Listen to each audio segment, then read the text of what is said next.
2025 ഒരു main focus എന്തായിരിക്കും? Personal goal, politics അല്ല.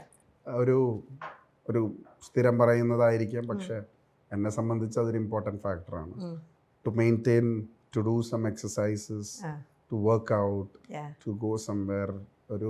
ഒരു ഫിറ്റ്നസ്സിന് കൂടുതൽ പ്രാധാന്യം കൊടുക്കുന്ന ഒരു വർഷമാകണം. ജനുവരി 1 എല്ലാവരും വിചാരിക്കുന്ന ഒരു അല്ല, കാര്യമാണ്. ജനുവരി 1 കാര്യമല്ല ഞാൻ പറയണം, ഒരു ഇയറിലെ കാര്യം പറഞ്ഞപ്പോൾ ഞാൻ പറഞ്ഞത്, ഞാൻ ഐ യൂസ് ടു സൈക്കിൾ, ഞാൻ നടക്കും, സൈക്കിൾ ചെയ്യും. പക്ഷെ at an end of A tiring day രാവിലെ പറ്റത്തില്ല എന്ന് പറഞ്ഞാൽ I enjoy my morning sleep. 5-6 o'clock ഒക്കെ ഞാൻ നന്ന സുഖമായിട്ട് ഉറങ്ങുന്ന സമയമാണ്. പിന്നെ ആൾക്കാർ വരും, പിന്നെ ആളുകളെ കാണും.